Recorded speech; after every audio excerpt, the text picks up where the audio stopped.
Hi, my name is Joel Rodriguez. I am the Registration Administrator for the Lake County Board of Elections and Registration. Today I'm going to be showing you the poll pad assembly for the clerks on election day. In your black bag you will have your iPad, which will be in a white envelope, which will not only have the number of the precinct number as well as the iPad number. You then tear it off and you will then have your iPad ready. You also in the bag would have your ID tray, which comes with the base, your stem, as well as your iPad tray. Now, placing this iPad tray, you have to make sure that you press the two side buttons here in, and your tray will lock in place. Next, you have your ID stand, which also comes with your stylus. You slide it along the tray, and it's all assembled. Also in your bag, you have your iPad printer. Now your iPad printer, there's a number on the top of your iPad printer, which should match the number on your iPad. Next, we have the MiFi or Jetpack. There is a power button at the top. If you hold the button for 3 seconds, you will see the MiFi pop up. That's indicating that the MiFi is powering on. Next, you're going to look at on the upper left and right hand corners, you have your signal strength as well as your battery power life. So on the signal strength, we want at least 2 bars on your MiFi in order to get a great signal for election day. So if you walk it around the room and if you're near a window, if you get that 2 bars, just kind of place it there and pretty much leave it there for the rest of the election. Precincts that need a stronger signal will receive a cradle point instead of a MiFi. And to assemble a cradle point, they do come with four pedals. If you place your pedal and twist, and if it doesn't fit, it's because it's on the wrong side.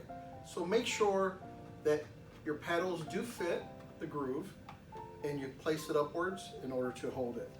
And I'll go ahead and twist this one here for you. There we go. You plug it in and you're ready to go. Next, we have our printer. On the top of the iPad printer, you have a number which should match your iPad number at the front. Okay?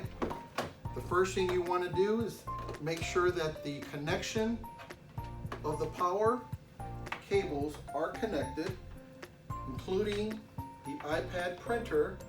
There is a second cable which needs to connect to the box and then along to your outlet. Once you've done that, you will then power on your printer. You'll see a green indicator light to show that the printer is powered on. If your clerks have any questions with regards to the assembly, pull out the Get Started guide and have them look it over. It has all the information you need regarding your poll pad as well as the assembly that you see here. Okay, so you have all 3 of your assemblies in front for the clerk on election day. The first item you're going to turn on is going to be your MiFi or Jetpack. The next thing you want to turn on is going to be your iPad printer. Once you've done these 2, you then can go to your poll pad, and on the upper left hand side there's a little button there.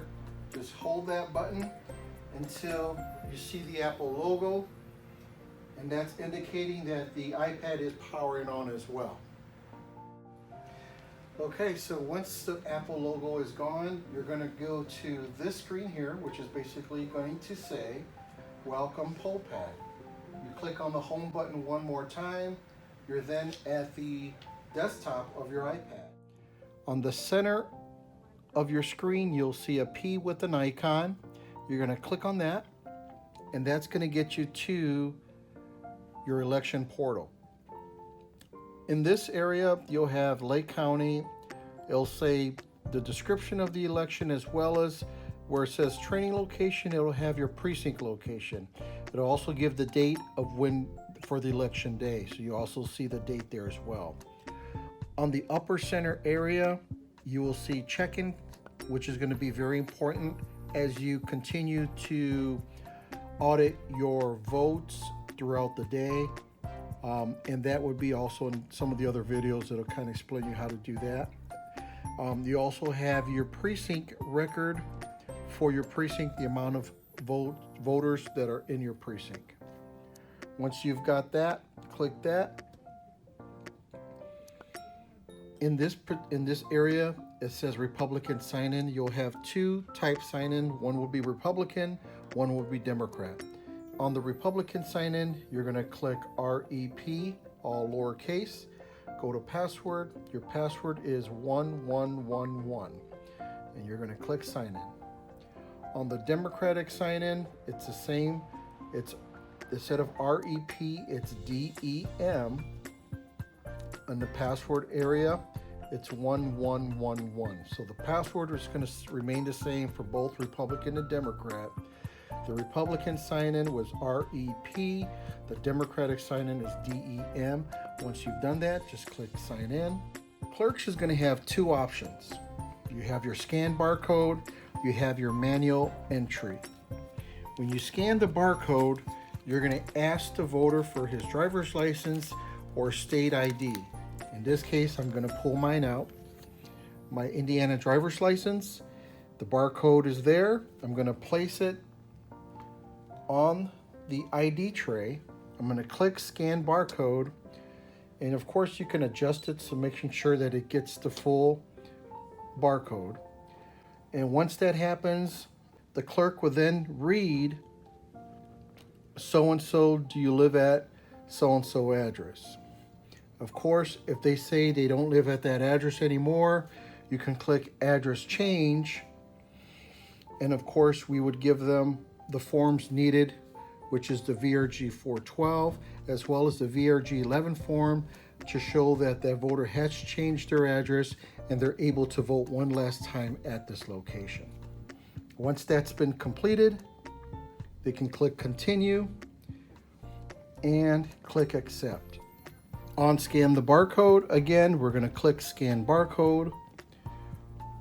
Once it focuses, it's going to go to the information page, which then you can explain to the voter again, the next voter I should say, their address and information. Is that correct? The voter will then say yes, it is correct, and then they can click address unchanged and proceed. Once they click accept, they're able to choose, the voter will be able to choose their party, Democrat, Republican, or nonpartisan. If they click Democrat, click accept, the voter will then sign. Once they're done signing, they then will click submit. It will then print up a receipt. With that receipt will then go to the judge. The judge can then take that voter to a machine so that they can vote on election day. So let's just say you scanned the individual in and wasn't able to scan. You've tried the manual entry, and yet we weren't able to locate the voter by last name and first name. You can actually click the advanced option. So here's the other ways of locating them: by date of birth, address, license number, and voter ID. In this case, I'm going to click on license number. What I'm going to do is ask the voter for their license and enter it into the system.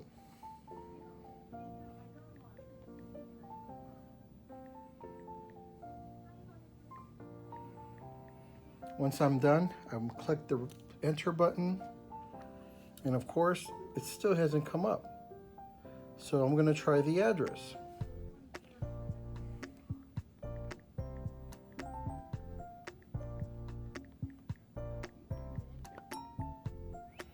Once I see right below the address, I'm going to click on that and click search. If there's no record found, then just call our office and we'll be more than happy to assist you in terms of locating the voter and letting the voter know where to go. So that concludes my session for setting up the poll pad and understanding what to do on the poll pad for Election Day. Thank you.